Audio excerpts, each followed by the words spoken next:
ॐ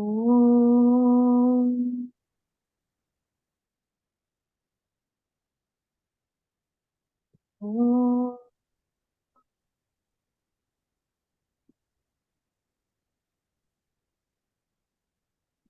ॐ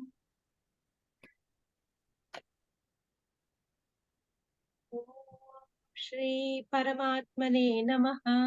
अथ द्वितीयोऽध्यायः सांख्ययोगः। सञ्जय उवाच तन्तथा कृपयाविष्टम् पूर्णाकुलेक्षणम् विषीदन्तमिदं वाक्यम् उवाच मधुसूदनः। श्रीभगवानुवाच कुतस्त्वाकश्मलमिदम् विषमे समुपस्थितम् अनार्यजुष्टमस्वर्ग्यम् अकीर्तिकरमर्जुन। क्लैब्यं मास्मगमः पार्थ नैतत्त्वय्युपपद्यते। क्षुद्रं हृदय दौर्बल्यं त्यक्त्वोत्तिष्ठ परन्तप। अर्जुन उवाच कथं भीष्ममहं सङ्ख्ये द्रोणं च मधुसूदन ऋषभिः प्रतियोत्स्यामि पूजार्हा वरिसूदन। गुरून् हत्वा हि महानुभावान् श्रेयो भोक्तुं भैक्षमपीह लोके। हत्वार्थकामंस्तु गुरूनिहैव भुञ्जीय भोगान् रुधिरप्रतिग्धान् न चैतद्विद्मः कतरन्नो गरीयः। यद्वा जयेम यदि वा नो जयेयुः। यानेव हत्वा न जिजीविषामः तेव स्थिताः प्रमुखे धार्तराष्ट्राः। कार्पण्यदोषोपहतः स्वभावः पृच्छामि त्वां धर्मसम्मूढचेताः। यच्छ्रेयस्यान्निश्चितं ब्रूहि तन्मे शिष्यस्तेऽहं शाधिमान् त्वां प्रपन्नम्। न हि प्रपश्यामि ममापनुद्यात् यच्छोकमुच्छोषणमिन्द्रियाणाम् अवाप्य भूमा वसपत्नमृद्धम् राज्यं सुराणामपि चाधिपत्यम्। सञ्जय उवाच एवमुक्त्वा हृषीकेशं गुडाकेशः परन्तप न योत्स्य इति गोविन्दम् उक्त्वा तूष्णीं बभूवः। तमुवाच हृषीकेशः प्रहसन्निव भारत सेनयोरुभयोर्मध्ये विषीदन्तमिदं वचः। श्रीभगवानुवाच अशोच्यानन्वशोचत्वं प्रज्ञावादांश्च भाषसे गतासु न गतासूंश्च नानुशोचन्ति पण्डिताः। न त्वेवाहं जातु नासं न त्वन्नेमे जनाधिपाः न चैव न भविष्यामः सर्वे वयमतः परम्। देहिनोऽस्मिन् यथा देहे कौमारं यौवनं जरा तथा देहान्तरप्राप्तिः धीरस्तत्र न मुह्यति।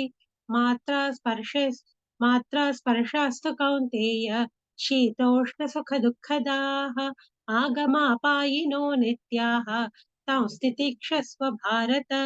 यौ हि न व्यथयन्त्येते पुरुषं पुरुषर्षभ समदुःखसुखं धीरम् सोऽमृतत्वाय कल्पते। नासतो विद्यते भावः नाभावो विद्यते ततः उभयोरपि दृष्टोऽन्तः त्वनयोस्तत्त्वदर्शिभिः। अविनाशि तु तत्विद्धि येन सर्वमिदं ततं विनाशमव्ययस्यास्य न कश्चित् कर्तुमर्हति। अन्तवन्त इमे देहाः नित्यत्योक्ता शरीरिणः अनाशिनो प्रमेयस्य तस्मात् युध्यस्व भारत।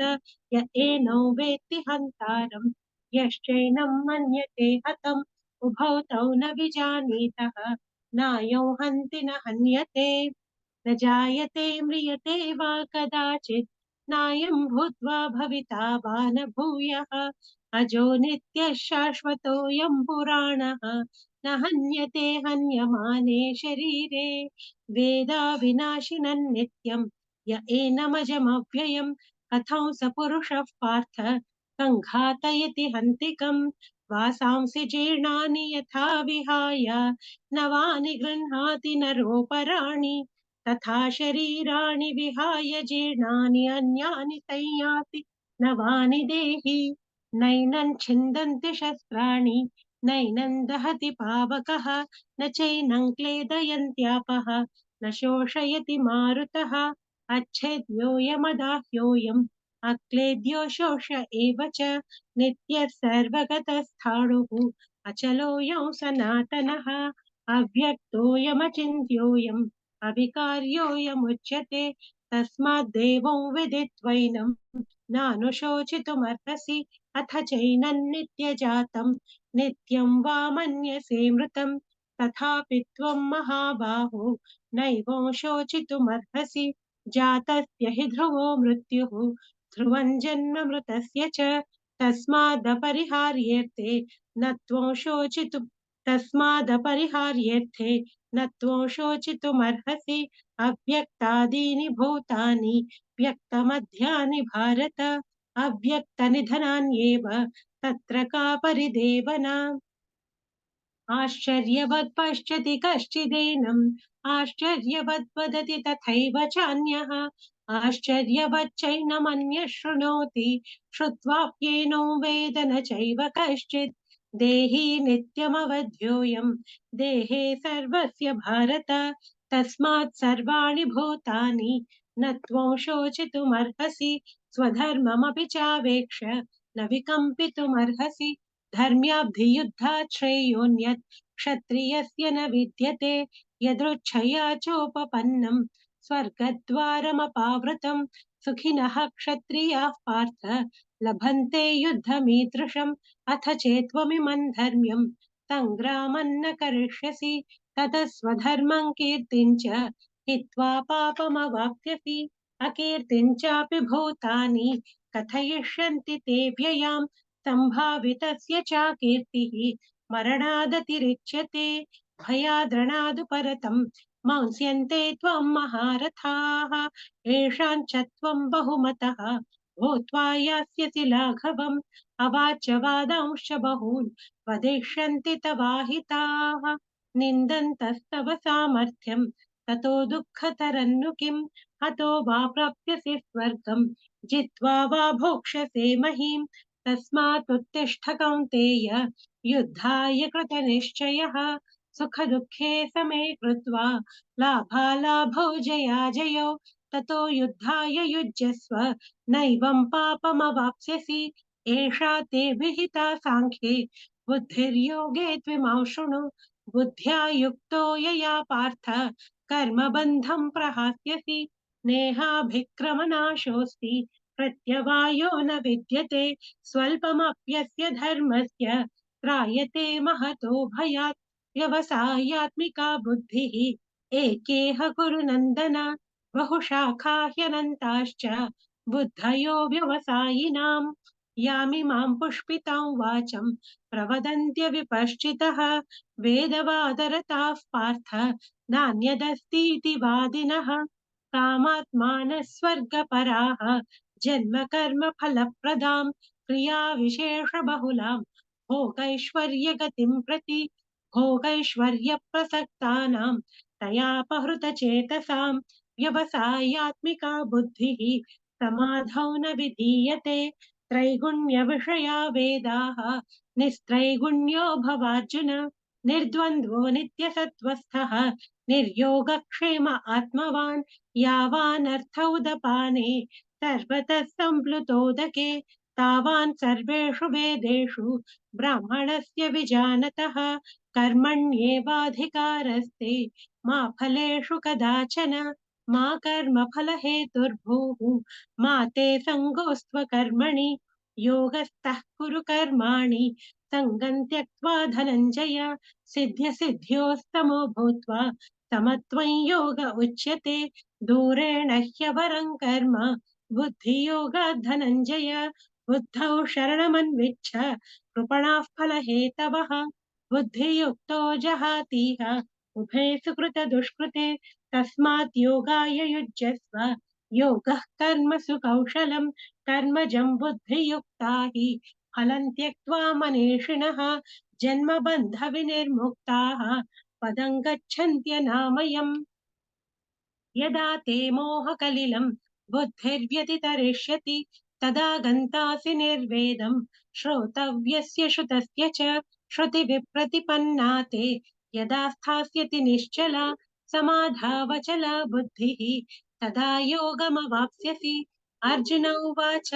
स्थितप्रज्ञस्य का भाषा समाधिस्तस्य केशव स्थितधिः किं प्रभाषेत किमासीत व्रजेत किम् श्रीभगवानुवाच प्रजहाति यदा कामान् सर्वान् पार्थमनोरथान्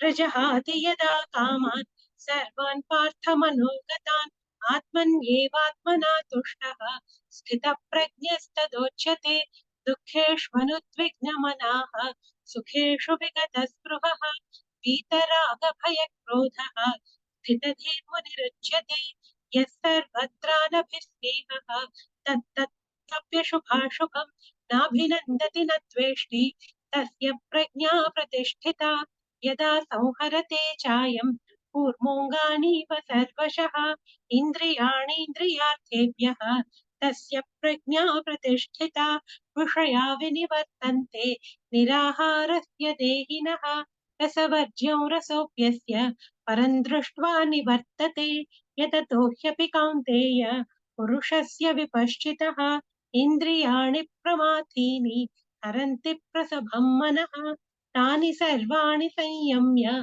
युक्त आसीत मत्परः वशे हि यस्येन्द्रियाणि तस्य प्रज्ञा प्रतिष्ठिता ध्यायतो विषयान् पुंसः सङ्गस्तेषूपजायते सङ्गात् सञ्जायते कामः कामात् क्रोधोऽभिजायते क्रोधात् भवति सम्मोहः सम्मोहात् स्मृतिविभ्रमः स्मृतिभ्रंशात् बुद्धिनाशः बुद्धिनाशात् प्रणश्यति रागद्वेषवियुक्तैस्तु विषयानिन्द्रियैश्चरन् आत्मवश्यैर्विधेयात्मा प्रसादमधिगच्छति प्रसादे सर्वदुःखानां हानिरस्योपजायते प्रसन्नचेतसो ह्याशु बुद्धिः पर्यवतिष्ठते नास्ति बुद्धिरयुक्तस्य न चायुक्तस्य भावना न चाभावयतः शान्तिः अशान्तस्य कुतः सुखम् इन्द्रियाणां हि चरतां यन्मनोनुविधीयते तदस्य हरति प्रज्ञां वायुर्नावमिवाम्भसि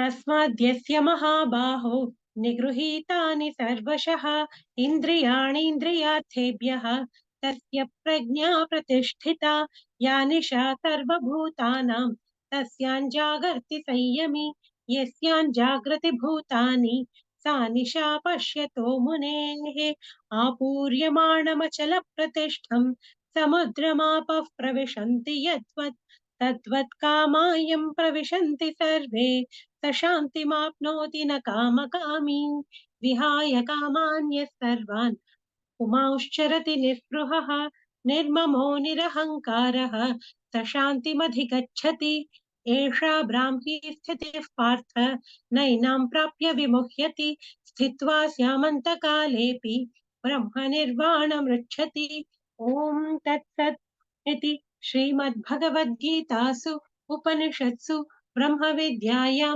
योगशास्त्रे श्रीकृष्णार्जुनसंवादे सांख्ययोगो नाम द्वितीयोऽध्यायः हरिः ओम् श्रीगुरुभ्यो नमः हरिः ओम् श्रीकृष्णार्पणमस्तु ॐ